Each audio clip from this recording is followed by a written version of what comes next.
Okay. Hi and good afternoon. Welcome, Sheila. Welcome, Stephanie. Welcome, Jasmine. Welcome to all the folks in the room. We're just getting started. It's a gentle afternoon start, so I want to invite folks. We're going to get officially started in 2 minutes. So I want to invite folks to take a bio break, take a stretch break. Nikki was just leading the presenters through a wrist release exercise. So Jasmine, Sheila, and Stephanie, if you've not moved your wrists in the past couple minutes, I invite you to do so. We're going to get started, as I said, at around 3:05. And in the meantime, we settle in, I just welcome you to find one of the invitations on the screen. Maybe it's a bio break, maybe it's a stretch, maybe it's a breath moment, a close a browser moment. Yeah, Carrie, that looks good. Um, and then we'll get started shortly. Yeah, welcome, welcome, welcome. Okay. Again, my name is, well, I don't actually even think I did it again. I'll do it this first time. My name is Leora, she, hers. I'm from Berkeley, California, and I'm the Stack project director. And in this moment, I just get to be the warm introducer, the warm introer and warm outroer, and then really hand the mic and the good learning over to Amy Blackshaw and crew, who are going to be walking us through really rich learning and reflection around partnering with young people in this work. And in the meantime, again, I invite you to find one invitation that you need in this moment to really land. Maybe it's a moment to do your taxes. Those are due, turns out, tomorrow. I don't know. Or maybe it's a moment for you to share in chat who you are, where you are, and a feeling that's really present for you in this moment. Who you are, where you are, and a feeling that's present for you in this moment. If you are in the room, you're here because you are interested in exploring the conversation on creating space for youth leadership, adult allyship, and school-based health. This is part of the first session of our series for the Behavioral Health Student Support Act Grantees Leading the Work series. And we've got a lot of guests in the house who are joining us to share their perspective and their lessons learned and lessons learning around this work.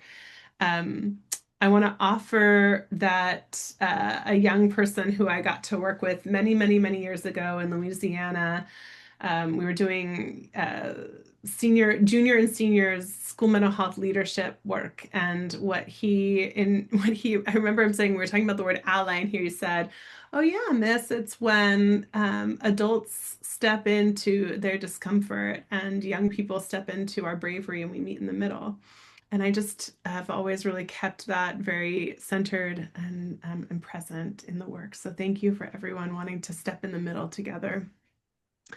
I'm grateful for those of you in the room, and I just want to norm up that if this is a time where you need to be here by like plugging into the folks who are joining us and being really present, amazing. And if this is also a time where you need a kind of podcast moment to be off camera and to listen to voices and then go back and watch the recording or in another way, we invite you, whatever way feels right for your nervous system and your workload in this moment. Okay.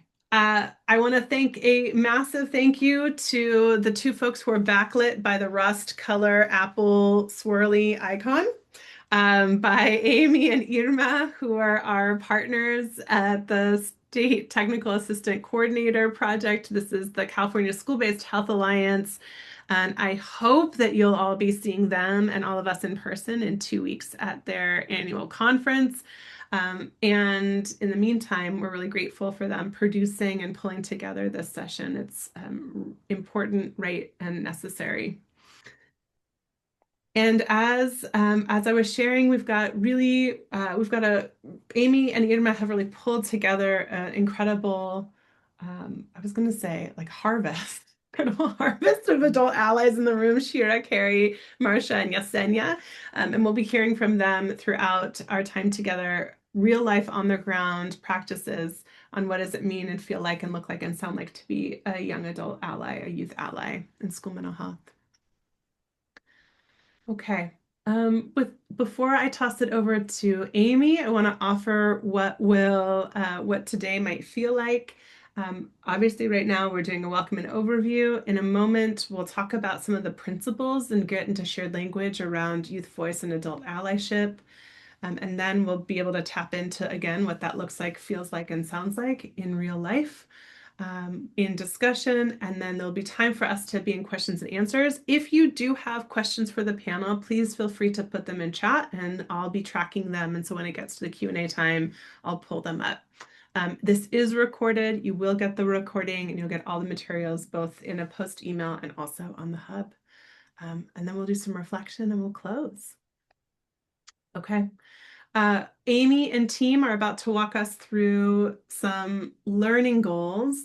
I just want to take a quiet moment to invite you, everyone, speakers included, staff included, to just find which one of these goals does a young person need you to spend time with right now in your practice. Which one of these goals? You can just put a 1, 2, or 3 in the chat. Which one of these goals does a young person or young people, it can be literally who we know or generally in the world, what are they calling you into to spend more time with? Yeah, and yeah.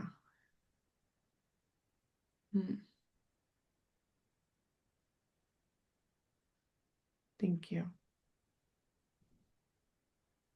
Yeah, for me, I'm in a #1 camp. And if you're listening to the recording, we're spending time with the learning goals, identifying how adult leaders can create conditions for authentic youth leadership through shared power, trust, and intentional role setting, recognizing the common challenges and examining how adult allies navigate these tensions, and then applying insights from the panelists to reflect on and strengthen approaches to shaping youth-led health and wellness programs. Cool. Okay, good. All right, well, without further ado, I'm gonna toss it to no, I'm Amy. I was supposed to do this part, but maybe you can do this part in the transition to your opening. How does that feel? Yeah. Okay. Sure. Thank you so much, Leora. So, yeah, we're really excited to be here and in particular to have adult allies who are working in the field every day to really support young people in their advancement of leadership and advocacy. I know we already asked you to put your name in the chat, but what we didn't ask is if there's a word or phrase that you associate with adult youth partnership, if you could drop that into the chat. What are those qualities? Consent, yes, and joy. I love that. Thank you, Leora and Carrie. Hope, safe, yeah, mutuality. Thank you, Stephanie and Irma and Shira. Trust, respect, community connection, and empowerment, more trust. Thank you. Thank you for putting those in. I think that when we hear from our panelists today, so many of these words are going to come up in the way that they work with the young people. And yeah, relationship building, all of these are part of that recipe that they're bringing to young people. So thank you so much. I think I'm going to be able to advance slides myself. Okay, so we're going to start this conversation with the why, right? Why is it important for us to create spaces for youth leadership? Some of you, I recognize that some of you were part of a webinar that we did in the summer, which was Youth Voice and Choice, partnering with students to uplift mental well-being in schools. And in that webinar, we invited 4 youth leaders to come and share directly about their experiences working in partnership with adults to uplift student health and wellness. What were the qualities? What were the things that helped them be engaged? And what were the things that were really not helpful? And so we talked about the why. And so we're just going to kind of reiterate that why here, why it matters that we're creating these spaces. So I think first of all, recognizing like integral part that youth voice and youth partnership and participation plays in positive, healthy adolescent development, right? It's really helpful for those developmental steps for young people to be engaged in these kind of activities. The role of youth participation helps to strengthen that sense of belonging, that sense of connection to their schools, to their classmates, and it strengthens their protective factors.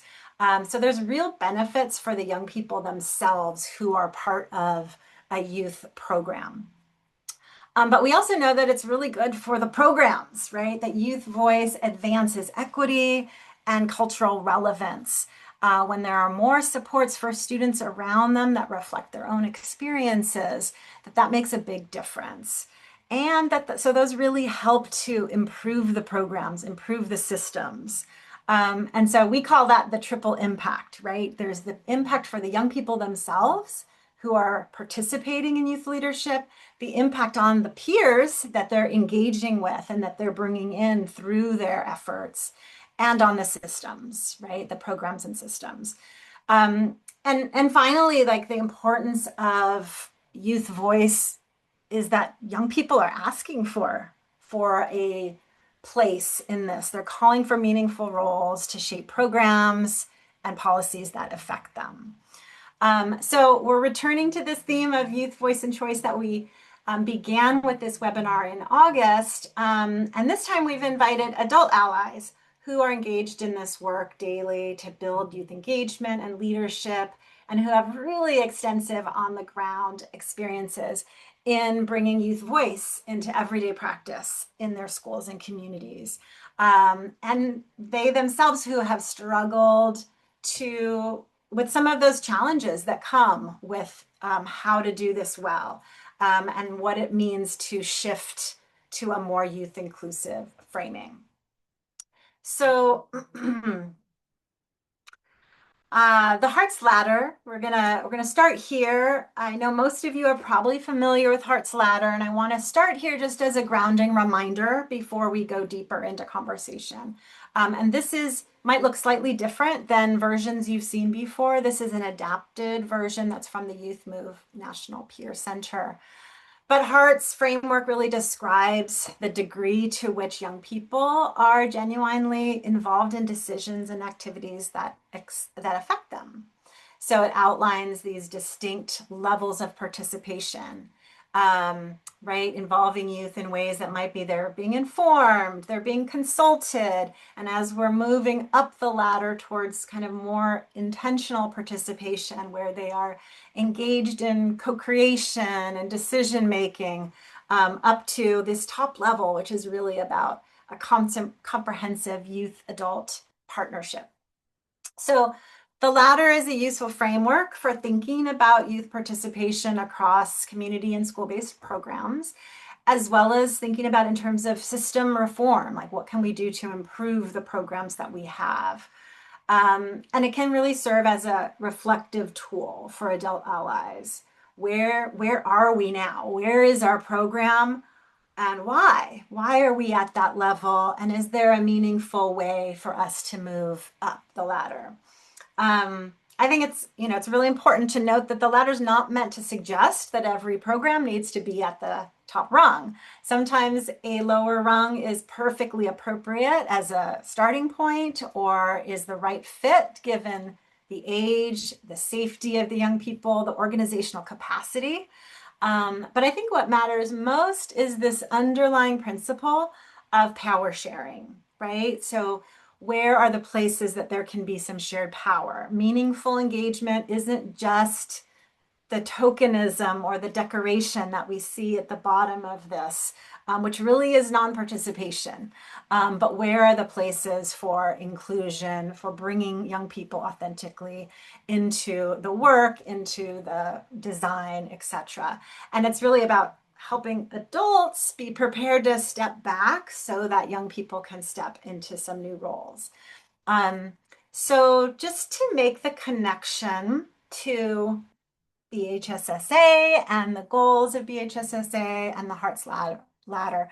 You know, the our grantees are doing such diverse, innovative work across your varied programs, across multiple parts of the state. And as you all know well, BHSSA really supports partnerships between behavioral health departments and educational equity entities for the purpose of increasing access to mental health services that are accessible for students and their families. And those stated goals of the partnerships are these on the left, right? Preventing mental health challenges from worsening, improving access to support, enhanced outreach so that we can recognize early the signs that someone might need more support, reducing stigma, reducing discrimination, preventing negative outcomes, right? So those are those BHSSA goals. So that's really describing where we're trying to go with our work, right?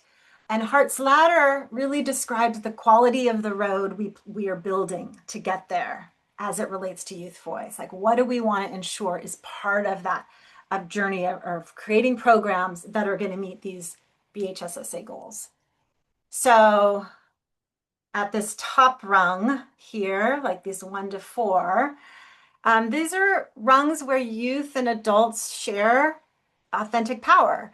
And you may see the strongest returns on these goals when programs are able to integrate in that way. For example, youth who are genuinely involved in co-designing programs or outreach are going to bring credibility from their peers. They're going to build trust with their peers.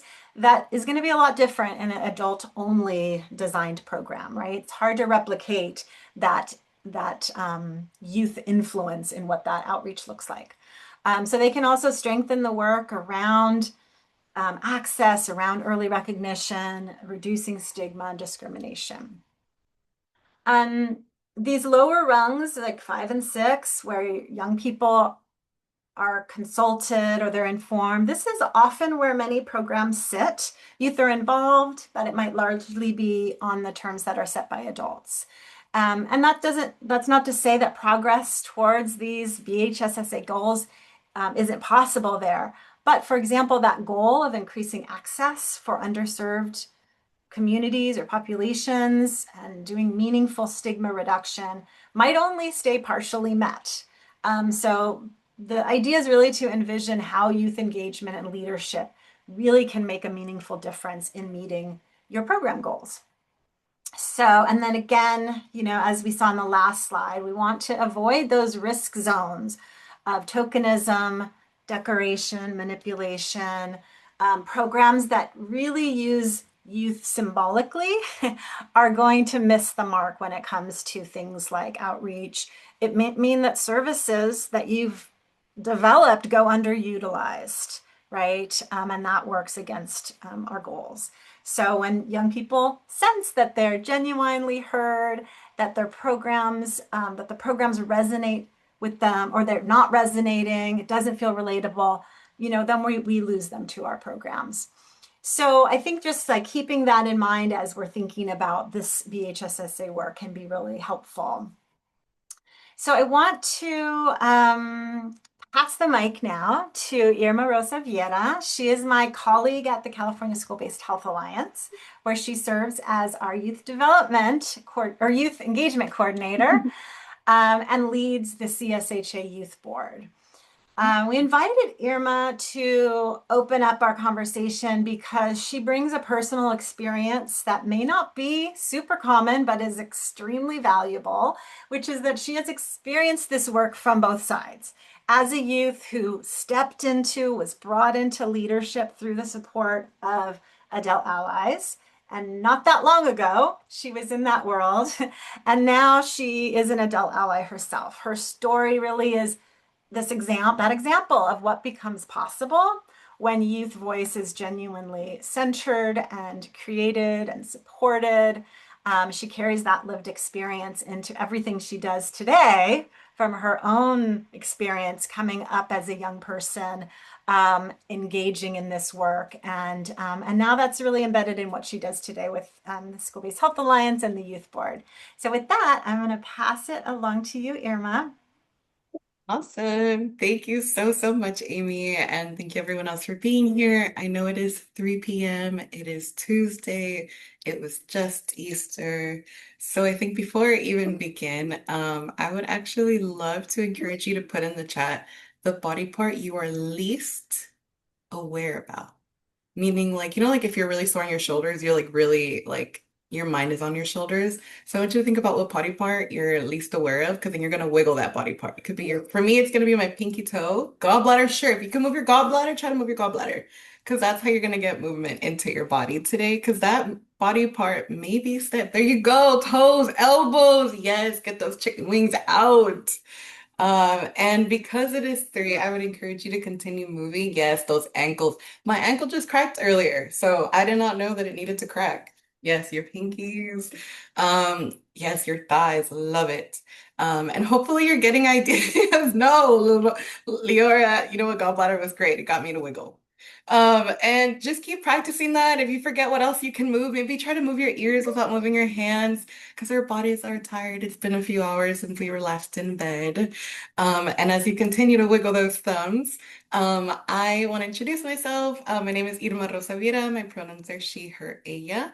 And today I'm really going to be talking about, you're going to be seeing me move. I have my fidget items. If you have yours, get them out. We've had a long day. I'm going to be talking about adult allyship and what that looks like in practice. But before I get into like, these are all the bullet points I have on what makes a great adult ally, I'm going to talk a little bit about my story. And a lot of my story is actually going to be hopefully resonating with you all because I think I have learned that as adult allies who are teachers, who are social workers, who are counselors on campuses, sometimes there is that pressure to feel like you have to help 50 students in 5 minutes, every 5 minutes, or the day wasn't successful. But what I'm going to talk about is how actually the small actions have a huge domino effect. It just so happens that sometimes we don't see the impact right away, or it's sometimes the impact that we have, it's on students that we lose connection with. So my hope is that once I share with you my story, you can think about someone that you've supported and know that you did make a difference, even if that never came back full circle and you haven't bumped into them yet to tell you thank you. This is me through them telling you thank you. Um, One thing that I have learned when I became a staff member was um, the activeness of always wanting a student at the table and providing them that seat. But what I then learned too was it's not just about providing a student a seat at the table, it's about who they're being surrounded by. Are the other adults at the table actively listening? Are they just hearing, or are they also reflecting on what they just said? And I think that that is a big thing to achieve, but it is extremely doable. And in order to share the impact of what it, um, like what is achieved long term for these students that you all are helping, I want to share with you the beginning of my story, which is at Elizabeth Learning Center. It's a K through 12 school here in near Los Angeles. And I was actually there for 13 years, from being 5 years old all the way until 18. So I was really cemented with the teachers. But it actually began with one teacher in fourth grade. Um, I think a lot of you have probably been in the situation where you are helping a student, but you're not emotionally prepared because it just came out of the blue. And this is what happened for this teacher of mine. Um, My family is a family of immigrants, and one night before school, my parents got a phone call that my grandparents were being held captive, and to expect 4-year-old to show up to school and have remembered to do homework and then worry about math. In hindsight, that is a big ask. But to that little me, oh, I thought I was the worst person ever. How could I not show up properly to school? And I was really quiet. And if you know me now, you know that it's impossible of me. But that's how I reacted back then.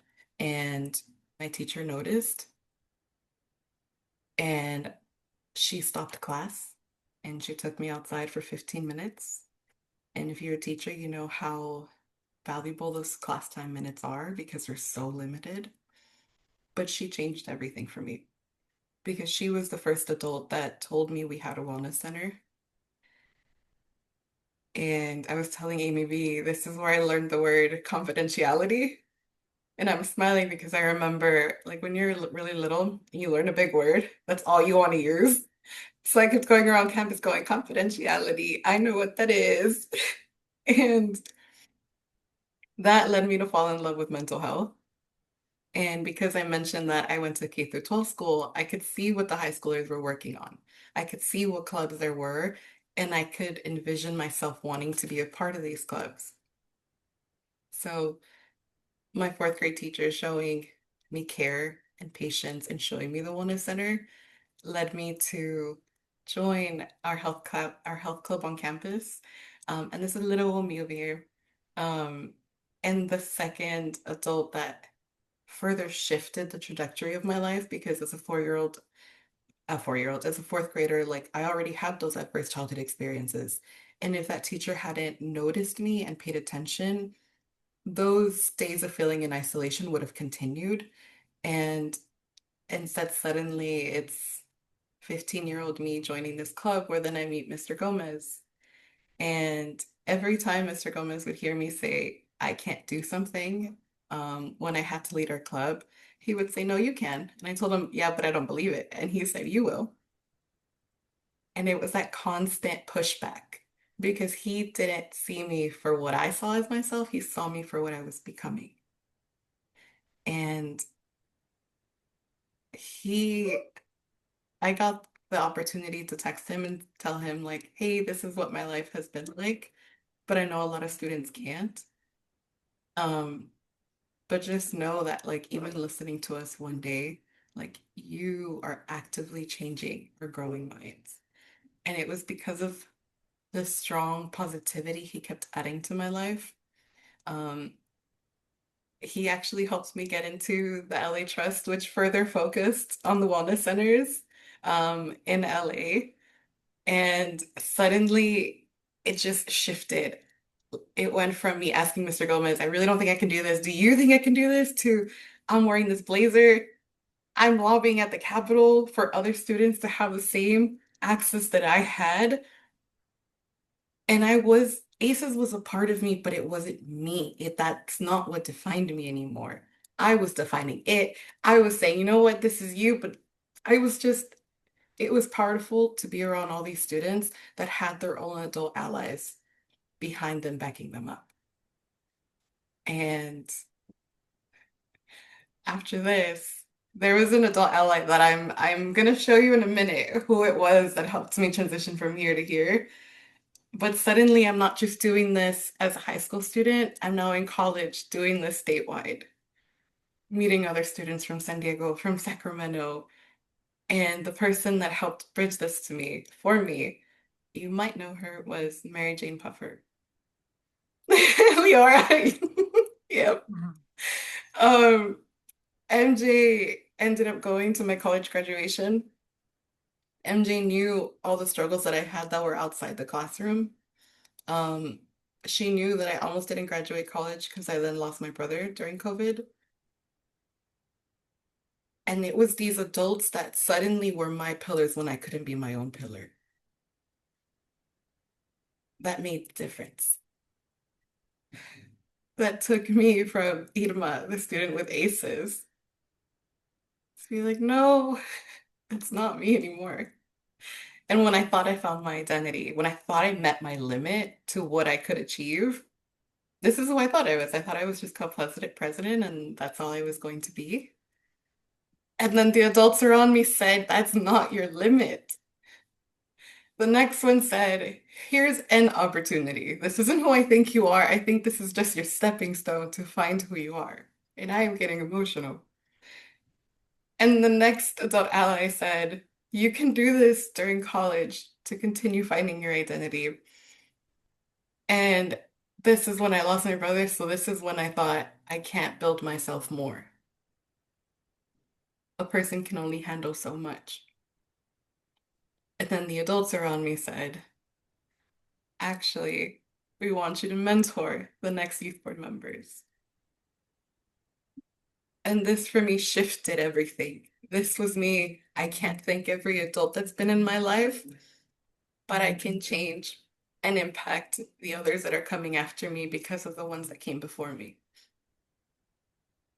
And so the opportunity that I have to be in front of all of you right now, I don't take it lightly. There are so many other stories that you have touched and that you have been a focal point and have been their stepping stone.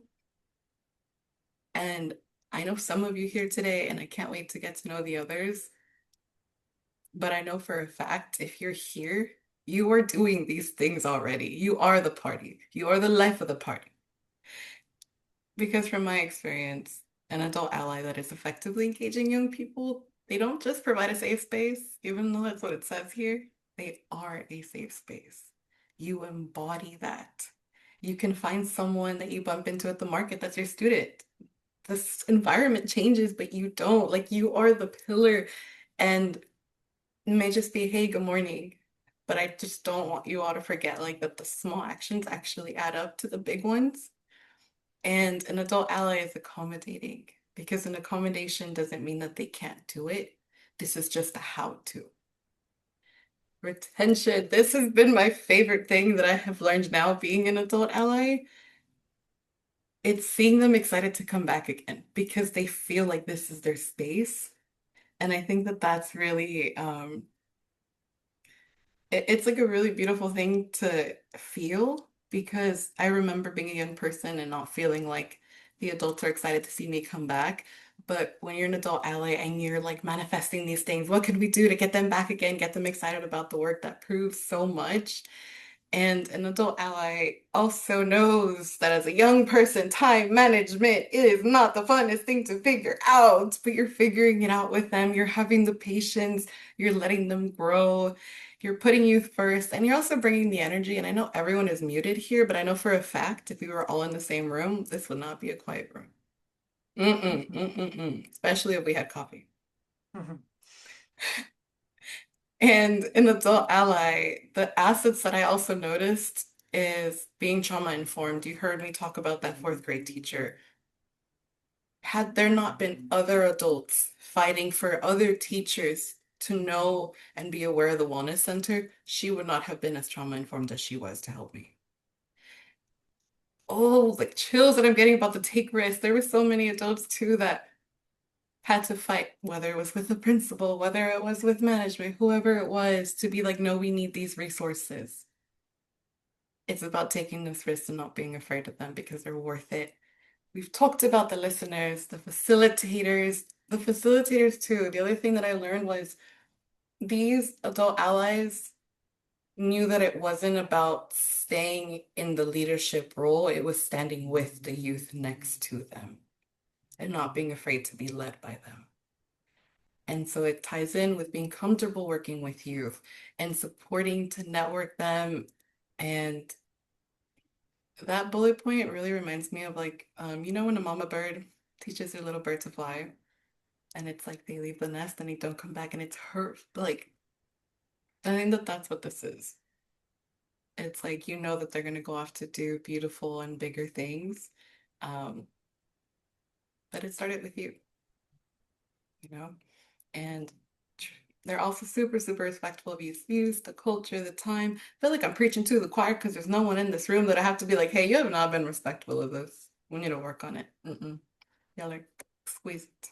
And they advocate with and for youth. And the other part of what I want to share will come a little bit later because it'll tie everything together. But hopefully, I did justice to the adult allies that supported me by reminding you that you are just as important and that everything you do does matter and has an impact on us. Thank you. I'll pass it back to Amy. Thank you so much, Irma. So thank you so much for your openness and for telling your story and really helping us to connect viscerally with those adult allies who were there for you at key moments. And just, ACEs don't define you, right? The things that you were able to get along the way, that adults can be that space, safe space. So thank you so much for that. And I invite, thanks. I hope you see all these, appreciations. If anyone has other comments, please put them in the chat. I invite you to give Irma some shout outs. And I want to now transition us from Irma's story to our moderated discussion with our adult allies who we've invited here. Each of them, I'm so excited to introduce, who have dedicated their career to working in genuine partnership with young people.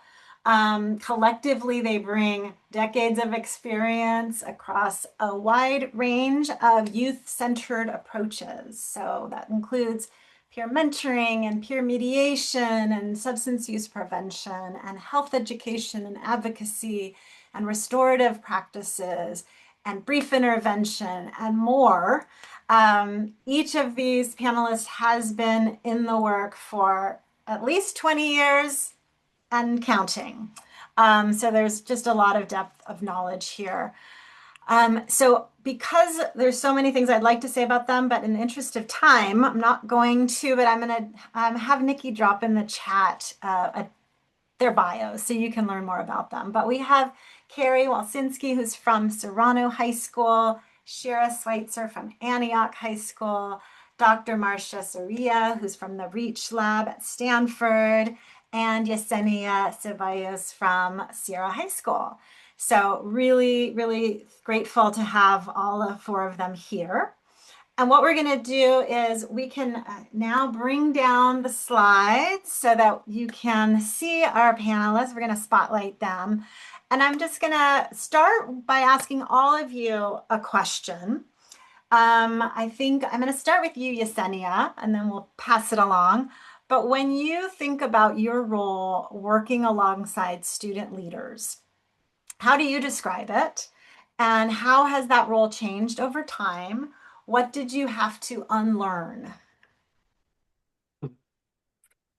Well, thank you, Amy. I have to say hello, everybody from Catalina. I'm here with 52 Sunshine Crew members. So far, so good. The Wi-Fi's been good, but I've had a couple people try to come into the door, so thank you.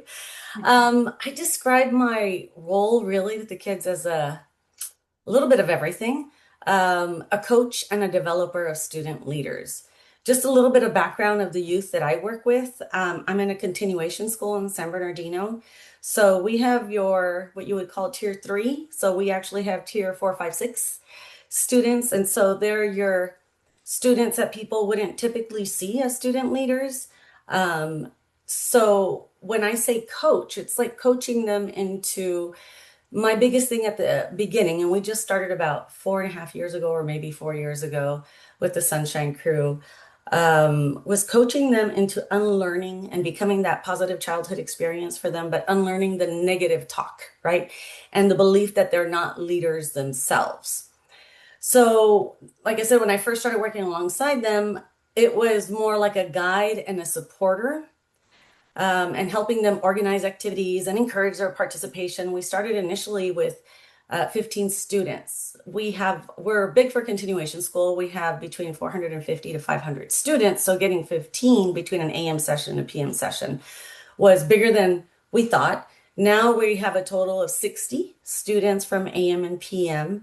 And my role, I think it's something you would have to ask the kids, right? I still think I'm a coach and a supporter, but more than anything, a developer. We get students every 6 weeks that come in and graduate. We have some students that stay from the last year to the next year. So we're trying to infuse and teach self-regulation skills and empower those skills now through psychoeducation that we teach them. We get them an hour a week. They create the campaigns. So I do see myself more as a developer. of leaders now, because now at this time of year, they believe in themselves. Right now, like I said, we're in Catalina with the retreat, the leadership retreat for them. And they're seeing it. So they're taking over. They tell me, we want to do this, and they already know I always ask them first. Their opinion is always what matters and what drives our program. But we're highly based on teaching them emotional skills that will and self-regulation skills that will help them and their friends and family. So that's why we grew from 15 to 60. They just keep on bringing students to the wellness center. This year we finally not launched because it took a while and you have to have stability to have peer mentors. So we have our first peer mentors and they're really proud of themselves and we teach them documentation. They were anything they're afraid of. I encourage them strongly to do. Today they had a practice with themselves. They were afraid to go snorkeling. There are some that couldn't swim, and the others are like, remember the FFF response, exposure. Remember, we have to practice exposure therapy. Remember the stop and the halt and like everything that they've learned. I was so proud of them. Remember the circle of control. Like right now, they're just repeating everything, and you see the fruition of everything. So, yes, and before I saw myself more like a mama bear, now I really see myself more as a coach, and I'm really like, I don't know, like it's a mixture of everything. I know that was a long answer, but it's many Great. things, and I wanted to give a little bit of background of who we are and what we do. Yeah, Thank thank you, you Amy, so. Thank you. Thank you. and Yes, everybody. I appreciate the background. So yes, you've modeled that for our other panelists as well. I'm going to ask Marcia to share next about your role working alongside student leaders. How do you describe it? How has it changed over time? And what have you had to unlearn? Yeah, well, thank you so much. Well, so a little bit of background about myself. So I worked at a school-based health center for 25 years, and of those years, about 15 of them were with a youth advisory board that we had at the clinic. And so I think in terms of like when I think about my development as a kind of like a staff or a youth advisory board. I started off really more like a manager. So I'm very task oriented. So it's like very hard for me to kind of change that. So that talk about trying to unlearn something. So it was really kind of like learning how to balance that kind of task oriented personality in me to one where it's a bit more process oriented. And so that was something that I had to learn. The very first 2 years, I found out that doing what I was doing was not very effective in terms of trying to maintain a youth advisory board. And so I needed to, yeah, I needed to change. I needed to do something differently. And so kind of becoming more of this, kind of like having like this more of a process oriented like mindset really was helpful.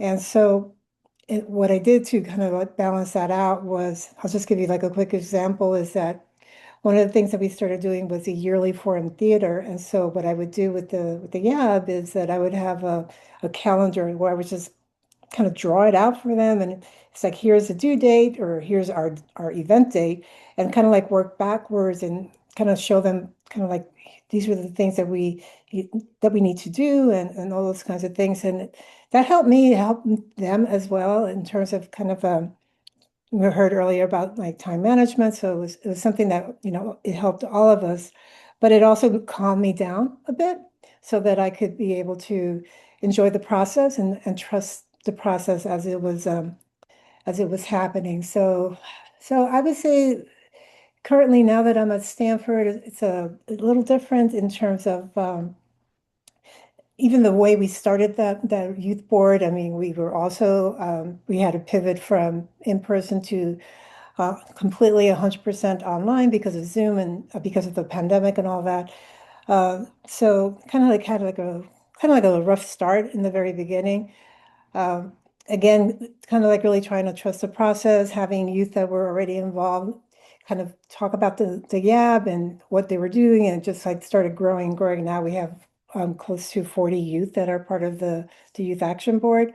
So I would say today I'm more of a facilitator and a mentor with the YAB, but I'm also I'm their biggest fan. If there's things that are happening that's outside of the YAB, I attended, I mean, I went to somebody's ballet show, as an example, or, I went to somebody's quinceañera as an example. So, I mean, there's just such remarkable young people outside of what we're seeing when we're working with them in the Reach Lab, or even the same thing with Balboa. They're just doing such remarkable things, and yeah, I feel like I'm their biggest fan. So yeah, thank you. Yeah, I love that. Thank you so much, Marcia. Carrie, how about you? Hi. So I've been teaching the peer leader program for about 13 years, but I've been a teacher for 27. And so I went to college in the 90s and was very direct instruction oriented. And that was a big change for me in recent years to become much more student focused and led as far as the experiences in our program. But as the peer leader teachers, my team and I, we really try to provide them with the skills and the training that they need to be confident in facilitating interventions and activities with their peers on campus in our wellness center who have a lot of diverse backgrounds and needs. So we just realized in more recent years that they know better than we do what their friends and colleagues need out there. And so we've really stepped back and are listening more. And instead of instructing them what we think they need to do, we let them tell us what they think they need to do. And that's been a really big shift. And it's created a much more intentional and effective program for our students in the program, but also the ones that they're providing services to on our campus. So I'm really grateful for that shift and change that honestly was brought on by really thinking things through our grant process. So that's my role. Mhm. Train and give them skills so they can be confident to do what they need to do. Great, thank you so much. Okay, and Shira, our final panelist, tell us about your role working alongside young people. So I have a similar thoughts as Carrie has. It's my 22nd year teaching. I taught English for a very long time, and which was always nice, and I could make it what I needed it to be, but it wasn't the same as when I started teaching the peer advocates. And I've run and coordinated and taught the peer advocate program at Antioch High School for about 11 years now. And we've steadily grown, but I had to let go for us to grow. I had to let go of being the driver. I had to let go of everything has to be perfect or this program won't succeed, and all those types of things. I really had to, kind of throw it in the air, watch the students catch it and see where they wanted to go, and then just support them in that, especially like some of you were saying in the administrative role. Sometimes I feel like I'm just the person who is the adult who sends the emails, fills out the forms just because they can't. I mean, they could do it just as well as I, am able to do it, but they can't request things from the district or fill out those types of forms. So I feel like I'm doing the administrative work or lead work while they're doing the real work, boots on the ground kind of stuff. And I'm just so proud of where we've, managed to grow together only because it really takes a shared partnership. And they have to trust me, I have to trust them. And we have to have a vision together of where we want to go. And if we're not seeing eye to eye on things, we have to work to start seeing eye to eye on things. Or, we have to, as we say, it's time for, us to mediate ourselves or for us to have a one-on-one with ourselves. And we use the terms of the program to talk about, what we need to do internally so we can continue to thrive and grow. Great, thank you. Sounds like all of you have spoken about kind of having to let go a little bit and relearn through that lens of your students. So I want to hear more about that as we continue the conversation. Yesenia, can you, and thank you so much for being here in the midst of your youth trip with 50 plus young people who are outside the door on Catalina Island. Really appreciate you making space during that time. But what are some of the intentional ways you create space for young people to lead? And thinking about maybe even sharing when you have those moments where you feel the need to step in or to fix things, like how do you know when to step in and when to step back? Well, I'm trying to think of all, I think naturally, I don't like to control situation. You know what I mean? With the kids, maybe that's the therapist side of me. I don't know. But with the kids, I always believed in what they could do. At first, I was cautious. You know, when you're first learning how to do this work, I wanted to hold on like the first year because I wanted to make sure I was fulfilling things that I needed to fulfill, make sure that they don't take away. Because we initiated with the Elevate Youth Grant, actually, is what helped us get like our first start and even getting them t-shirts and start even thinking, giving them snacks and things like that. I was like, oh, I'm going to mess this up. Like this has to look and act a certain way. Um, so then I realized when I was relaxed, I wanted to create a space where the kids felt like they could be themselves and it wasn't just any other. Remember, I only have an hour and I do it twice a day, once a week with the AM and PM kids. And they don't have, and it's during class time. So our principal allowed for us to pull it out. He sees it, I treat it like as a large group. So they get a lot of psycho ed. We have 6 campaigns. So I try to make it fun for them, something that they wanted to talk about. And I let them choose campaigns from a list that the board had approved. And believe it or not, they chose suicide prevention and block one. We have like small semesters every 6 weeks, so they go really fast.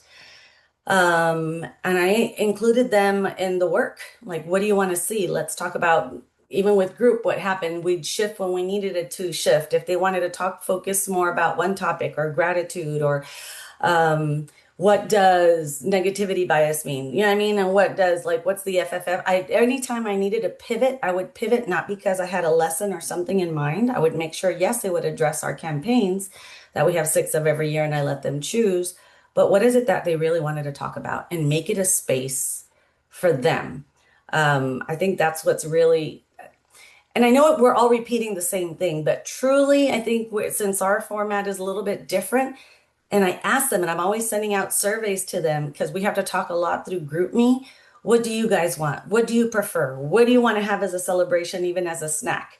What is our meal? What are topics that you really want to talk about? What's important to you? This is our campaign, and this is what it looks like, what we're going to cover for the year. I show them all of the lessons. But what do you think about, like, for example, this year I modified our substance use prevention and harm reduction preparation. We do it twice a year. We do it during October, and then we just did our safe and sober prom, right? So they get a lot of education, even in the class, in our health and wellness class. While I'm doing the lessons, they're like, Miss, we know what we're not supposed to do.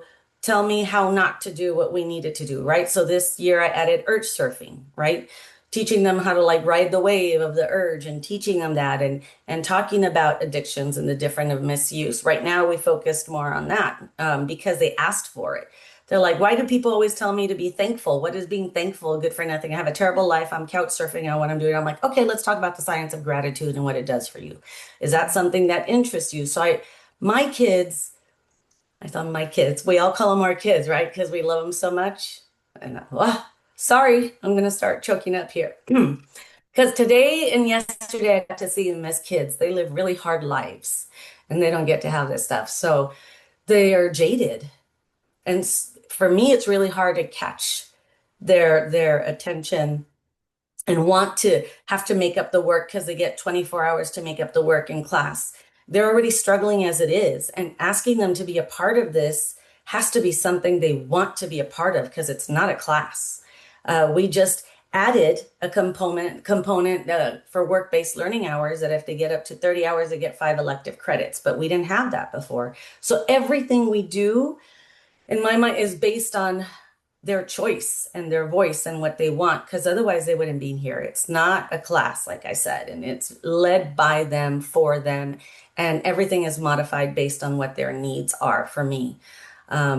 Because it is like a small, big group, right? And now with the peer mentors, they're applying all these skills. So if it's not relevant to them and they think it's stupid, I'm like, all right, let's change this. What is it that you really want to do? So this year also we changed to a lot of role playing about the circle of control. That really pisses them off. Meaning like, you know, I want my parent to just love me. I want to stop moving homes. I want somebody to stop or start doing this. I'm like, but you can't. You have, you know, radical acceptance. They hate that. So they had to practice within themselves, like what not to say, what not, they, you know, they practice on what to say. So them being in like the peer mentor role with each other and catching each other, they're like, I really like this. Let's do this again. I didn't like the other one, and we're always changing it for them. So I don't know. I think naturally I'm really, maybe because I was one of these kids, I feel it very personal. I mean, I'm protective like as heck because I know what it feels like, and I'm sure a lot of you here also understand. Um, if they don't have a word in it, it's not meaningful for them. I'm not sure if I answered all of your question with that, but You answered beautifully. You answered beautifully. I mean, I think you really, really spoke so articulately about just what it looks like to really follow youth voice, right? To make those shifts, to integrate some of those tools, like talking about the science of gratitude and bringing in based on what's coming. So, yeah, I think that was such a great representation of how one can do that. Thank you so much, Yesenia. Uh, Marcia, I'm going to go to you next. I was going to ask you if you can share a moment when you realized that adult involvement, even well-intentioned, was getting in the way of youth leadership. And what did that look like? What did you change? Tell us a little bit about that. Sure. So I could share my experience when I was working at the Balboa Teen Health Center at the school-based health center. So our youth advisory board was created as part of a grant that we actually received from CSHA years ago. Um, it was a national grant that focused on youth-based policy. So our focus really was on minor consent rights or youth healthcare rights. And so, kind of like I was saying earlier, like really trying to get youth interested and youth to stay. And so, what really changed was really kind of letting go of me taking control of the interview process. So, what I mean by that is that I had a few youth that I started off with, and I was like, okay, I'm going to ask them, what do they think we could do to get more people involved in the yeah. And so they kind of came up with the questions, looked at the questions that I already had, came up with better questions, and they were the ones that were part of the interview process. So they interviewed the youth. I remember, I am not kidding when I say this, and we spent 2 hours looking at applications together as a group on a Sunday in the clinic. Just like really, they were really just taking so much time, and they were very, very conscientious, and that was like an incredible process. And so they were the ones that kind of made that decision as far as like who they knew who the youth are in terms of like, well, I know this person works really well in groups or that kind of thing. And sometimes I would even have people tell me that their best friend applied to yeah, but then they're like, but I don't really know if they're going to be that great in yeah, because I don't, it was such a very interesting difference, such a different shift. But just doing that one small thing really just like kind of like opened up the doors in terms of other youth joining the YAB, and a lot of it had to do with their help. I would say that maybe towards the end, when I was still at the clinic, we started doing more foreign theater. So we were doing a lot of community theater, doing kind of these large events at school. And so one of the said, I think we should do auditions. And I was like, what a great idea.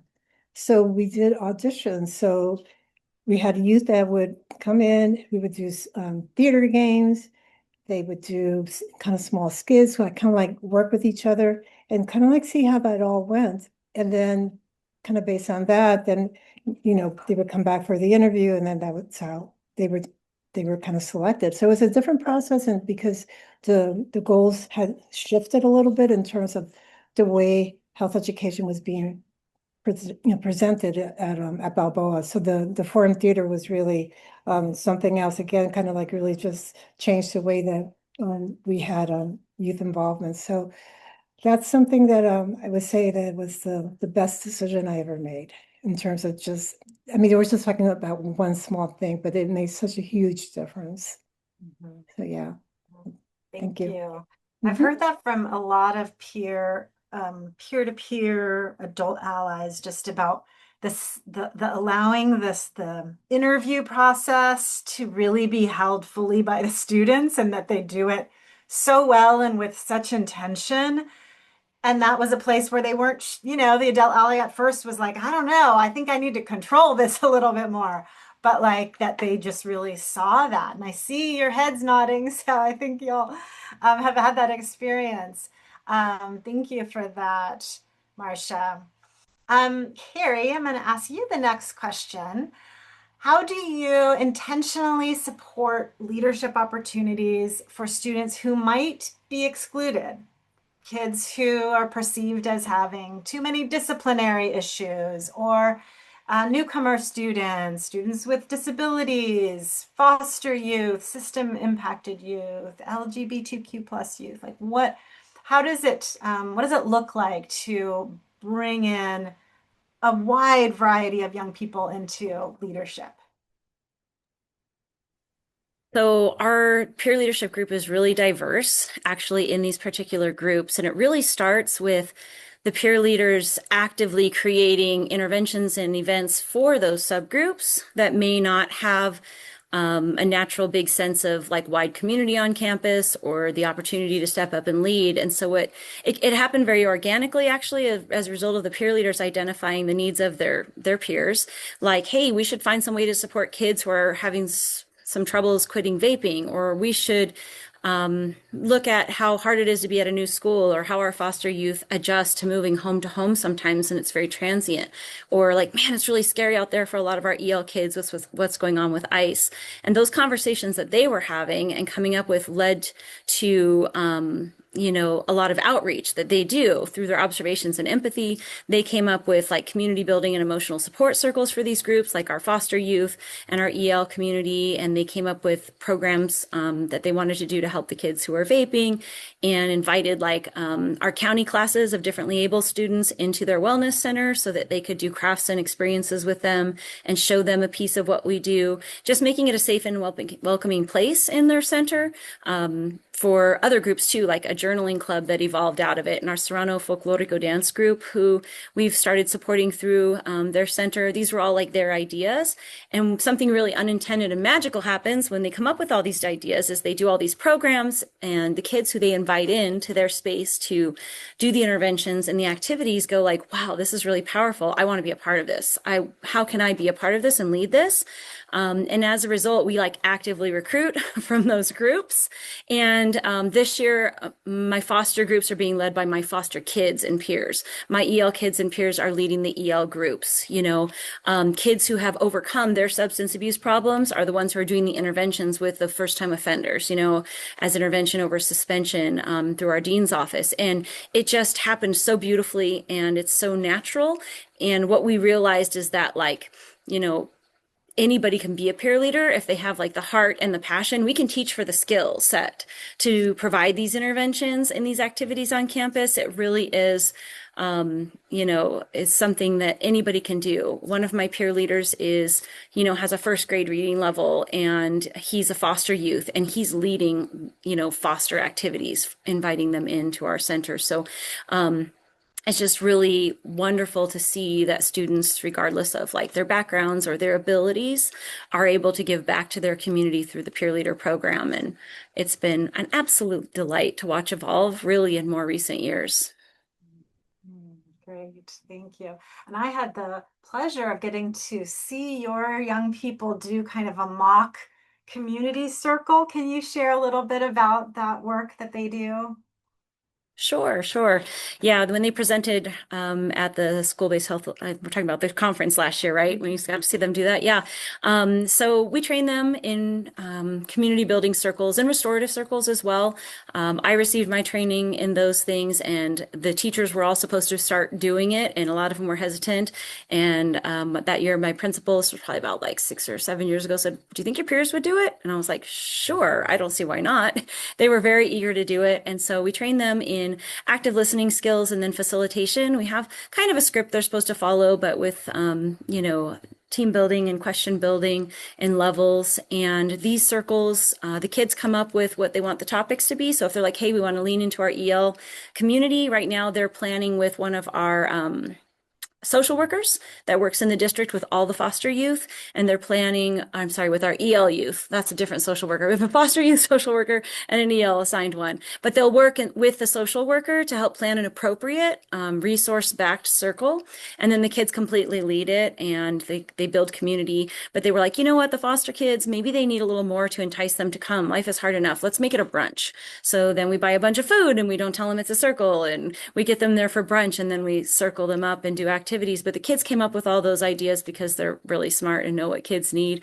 So these circles sometimes are focused on a group, a subgroup, but sometimes they're focused on a topic. Like we will say like, okay, you guys brainstorm. What are the topics you think kids want to come to the wellness center and get supported in them? Like, well, we need coping with anxiety. We need coping with depressive thoughts. We need relationship, communication skills, because it's all boyfriend and girlfriend drama, or, they go down the list, and they choose their topics, they decide which ones they want to lead, they break into teams, they plan them, and they facilitate them and open them to the whole school. Sometimes teachers will say, hey, can you come in and do circles in our room? And so they'll say, well, what do you want it on? Oh, we need to build trust in our room, or we're really tired of bullying in our room. And so they'll design a circle around that. They always do it in pairs so they can, bounce it back and forth off of each other. Sometimes it goes great, sometimes it doesn't. They learn from it.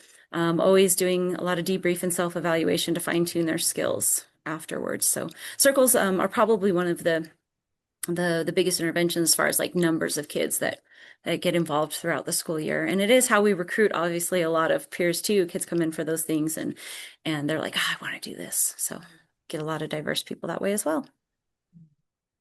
Great, thank you so much. That's so beautiful. Shira, can you talk about what does it look like tangibly when young people are truly thriving as leaders in your program? How do you know when you're doing it right? So I just want to mention first, because I'm sitting here nodding my head, yes, yes, yes, is that this is also exciting, and it's all so familiar also. The interview process for us was a big changing process. I think a student came to me like 7 years ago, and they're like, these questions are terrible and they're really hard to get out. And I was like, okay, what do you want to do? And then it went from them rewriting the interview forms to them doing the interviews. And to now they pick the classes and they're held accountable, right? Oh, I don't think this person should be a peer. You picked him, let's talk about what someone saw in the interview and what you're seeing now, that's problematic, or things like that. So not only does it give them, the agency, it gives them the accountability and everything else. And I think that's great. We do conflict mediation, and we do harm reduction, like peer education and intervention. We do one-on-one mentoring, and we do alternative to suspension as well. Peer-to-peer alternative to suspension is something we recently started. And the students, it's hard right now because in the state, there's not everyone is on board with the same discipline alternatives, we'll say. And so it often comes as a point of contention to the staff. And some of my students were really, really sad about the fact that they heard other staff members criticizing that they were doing peer-to-peer work as alternatives to suspension, because that's not real discipline. And so they came to me and they said, we want to do a showcase. We want to show exactly what we're doing, because this is like serious stuff we're doing, and we're proud of what we're doing, and we don't like what's happening. So yesterday, we got a 2-hour slot in our monthly staff development, and they did a showcase with 4 stations. And one station was them doing mediation, one was mentoring, one was alternative to suspension circles, and the other one was the intervention education. And teachers left crying. And I was looking at this question last night, and I'm all, this is it. Like, this is it. They came with the idea, they executed the idea, and people were receptive to the idea, and it changed minds. And afterwards, we had leaders push in for circles to debrief and reflect on the whole day. with the staff. And just some of the information we got was amazing. And you know what? We didn't win, right? We learned from. And we reflected today, and that was great. So I feel like in short, it's not even just a seat at the table. They're calling people to the table. It's their table. And tomorrow we're going to a middle school and we're going to do mentoring. And it came from them saying to me, hey, you know what? We need to get these mentees earlier. So instead of waiting till their ninth graders here, we're going to the feeder school, and this is their idea. And it all came with, they said, can you make a Zoom meeting with the principal? So it was our vice principal, the principal, two students, and me had a meeting, and now we're going over there tomorrow. And again, I just set up the Zoom. And so I feel like, when we're giving them access to call people to the table and think of the ideas and take the programs that we've established and give them incentive and allowance to let them grow, that's where the magic happens. And that's what's so exciting, I think. So, Yeah, thank you. that's so very powerful, because I think that experience that I've heard many times is like that resistance that comes from other adults on campus around this work and what young people are capable of. And so one of my questions to all of you, and Shira, you just really answered it, is sort of how do you manage that when colleagues or administrators are hesitant to share power with young people? And you, with what your young people did yesterday, like changed minds. Are there other of you that want to chime in about sort of that resistance that might be part of the work that you've had to do?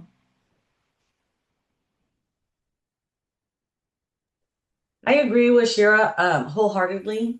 We get that a lot in our school, especially with our population. Sometimes, the teachers will say, what are these kids going to know? Or what are they really doing? Are they just going over there and having snacks?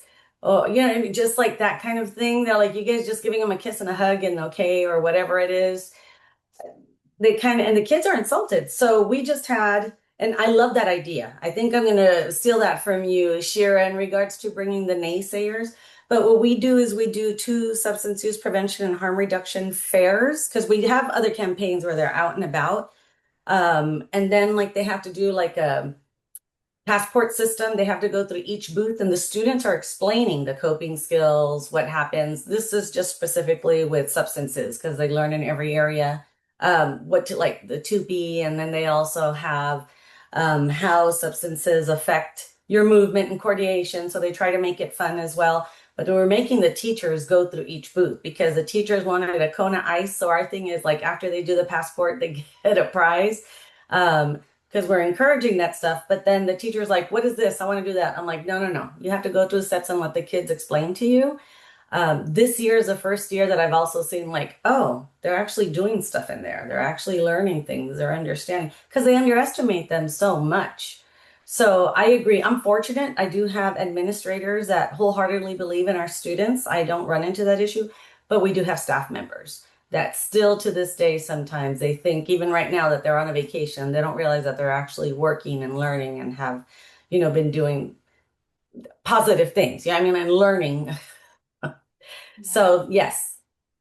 Thank you. Thanks, Yesenia.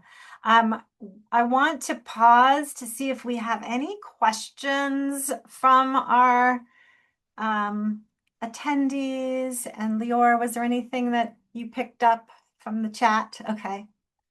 If anyone wants to come off mute and ask a question to our lovely panel, please feel free to do that. I'm going to just pause and give it a moment. Okay. I have a couple final questions, and then we're going to move towards our wrap up. I feel like we could continue talking for a lot longer. This is really to any of you that want to respond, but what advice would you give to adults who are in that process, beginning to shift from leading youth, but to leading, rather than leading for, but leading with youth? Like what kind of advice would you share? Trust them. They're way more Trust capable than them. people give them credit. Yeah, trust them. Mhm.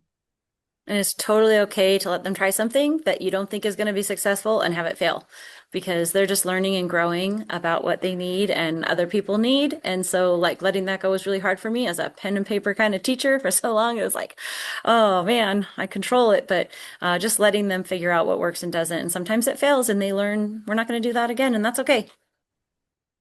I want to say sometimes I mean, from my experience, they might bring up something that you're like, oh, I don't know if I could do that. Like if the adult is thinking, I don't know how we can make that happen. And then it's like all of a sudden it becomes a reality. So we're talking about doing a town hall, and maybe the town hall idea wasn't going to work. And then it's like a youth, this is how I got into theater. This youth brought it up. He said, why don't we do a theater event on this? And I was like, sure, without really knowing anything about it. And so over time, I learned and I was able to get all the resources that the youth needed. So we could put a school-based assembly that had to do with adolescents and healthcare rights. And that was just like the beginning of all the theater that we started doing. It was because of that one youth. And I would have never, ever done it if it had not been for that one person. So yeah, I would say trust. Trust is a good word. It's wonderful. A final question that I have is just what gives you hope right now about the future of youth leadership and school-based health and wellness?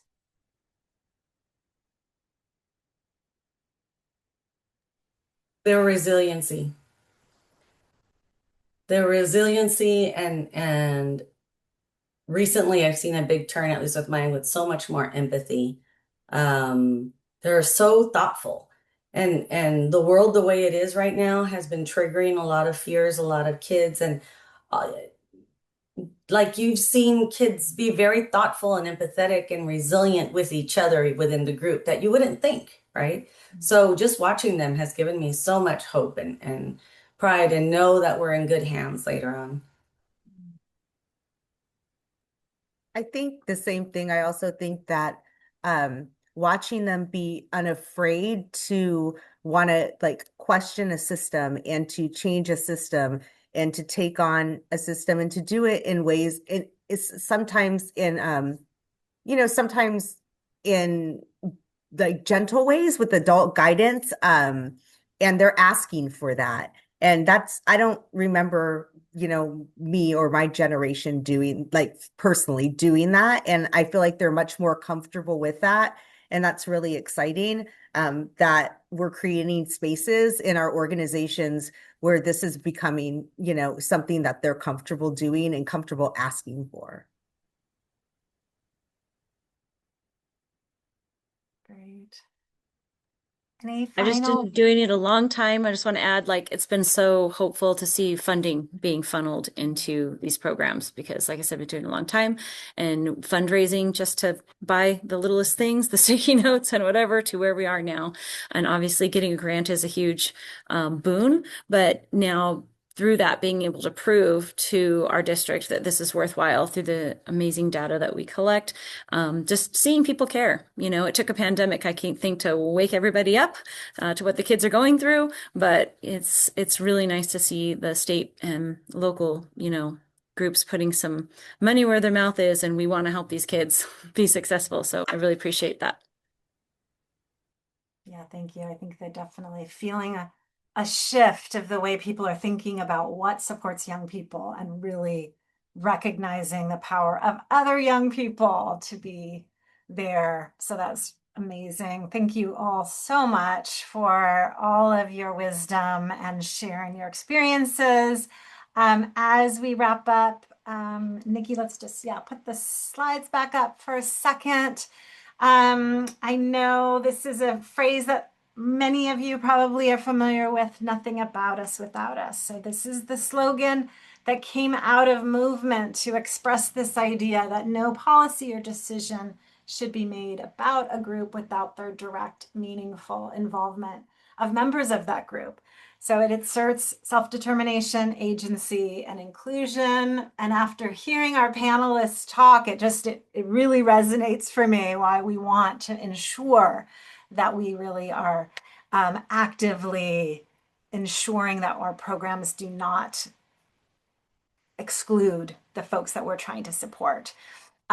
So really, this is about putting this into practice. Nothing about us without us. It's not always easy, as we heard from our panelists. It takes shifting in the way we do our work and the way we think about it. Even, our best intentions sometimes means that we have a learning curve, and that's okay. But really, we want to make sure we're committing to it, we're showing up, we're listening to students, we're centering youth in our work. So we hope this has been helpful for all of you who've come, and that's offered some new perspectives and steps that you can bring back to your own school communities.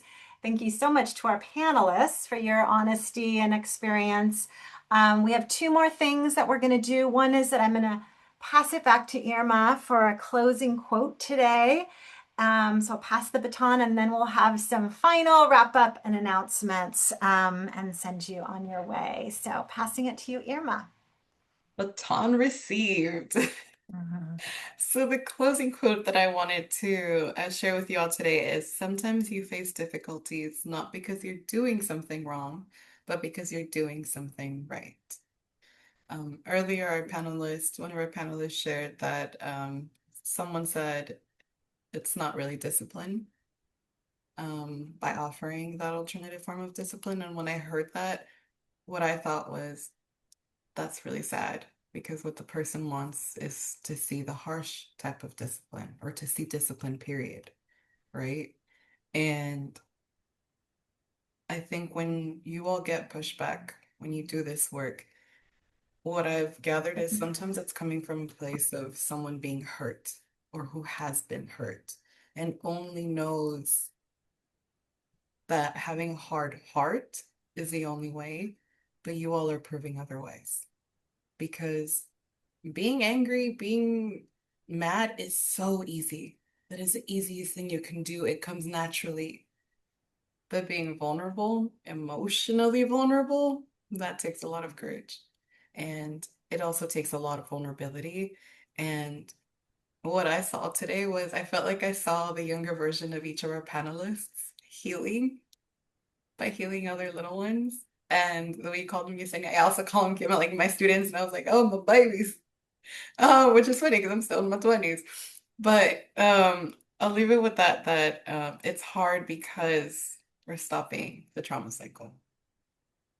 So please keep doing what you're doing, even when you face those pushbacks, because the work is important. And you've all made changes in so many different lives, including mine. I'm passing you the baton. Thank you, Irma. Thank you. And I'm going to pass it over to Leora. Thank you. Irma, I just got lost in your words for a while, so I'm going to reorient myself back. I want to invite everyone in the room to, just as we opened with a quote about a feeling that you're holding or word that you relate, I'm going to invite us to close with that same practice, so we can kind of do a before and after this time together. What is maybe a new word or an affirmed word that comes up for you when it comes to you around youth and adult allyship, or student and educator partnership? Or what's a feeling that you're holding? Yeah. Healers. Community. Trust. Yeah. Collaboration.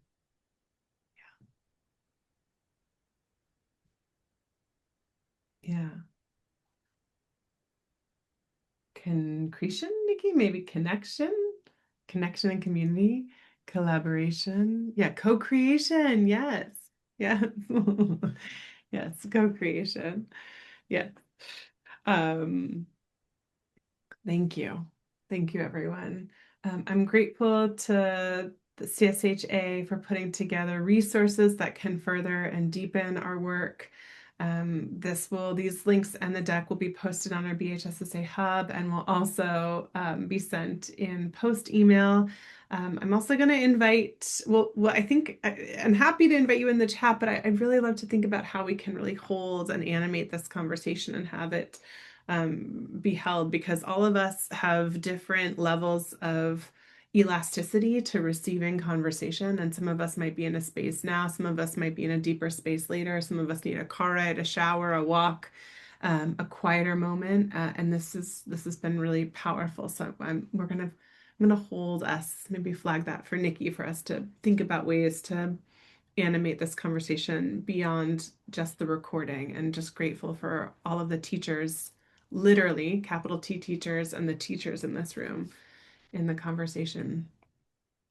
I'm going to invite you to stay connected to CSHA. And of course, if you are not coming, if you haven't yet signed up or put in a form to get yourself to Universal City on April 27th and 28th, 20th, 29th, someone correct me.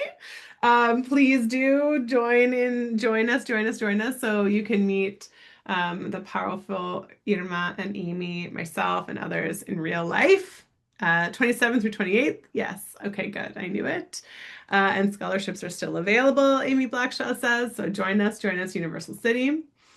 And then I just want to open and remind the BHSSA grantees that, and I'm going to kind of go really to the events to all BHSSA grantees. That's the most relevant for the folks in this room, that we have a series that's continuing and deepening called Weaving Resources for Impact, that will be really supporting anyone who's interested in conversations on sustainability. And that's led by Stephanie, who I did see in the room, and her colleague Miriam at Imperial County Office of Education.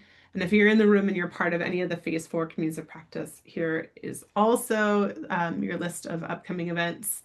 And then you'll see in the doc that we've got a lot of peer perspectives that have been written. Speaking of youth for youth, also adult for adult. We've got a lot of other resources that can further the work. And last but not least, I'm going to invite Nikki to drop the feedback form. Survey sounds a little bit more formal than feedback form, but feedback form for today. Speakers, I invite you to also to share and have a moment to reflect. But I'm really going to invite all folks in the room to take 1 or 2 minutes before the day closes to share, so that we can give everyone who joined with their heart and their reflection some words of affirmation for what you offered us in the room today. With that, we are at close, 4:30. BHSSA grantees, this recording will be up on the hub. All the materials will be up on the hub as well. And we're going to consider this closed, my colleagues, closed, my youth and adult allies. Thank you again to Amy, Irma, and team. We're so appreciative of this time and this conversation, and we will see you soon. Be well. Thank you for the courage. Thank you for the reminders to really step in to all the power releasing, power sharing, consent, control, trust, all the stuff, so that our young people can feel seen and safe and heard. Thank you. Thank you.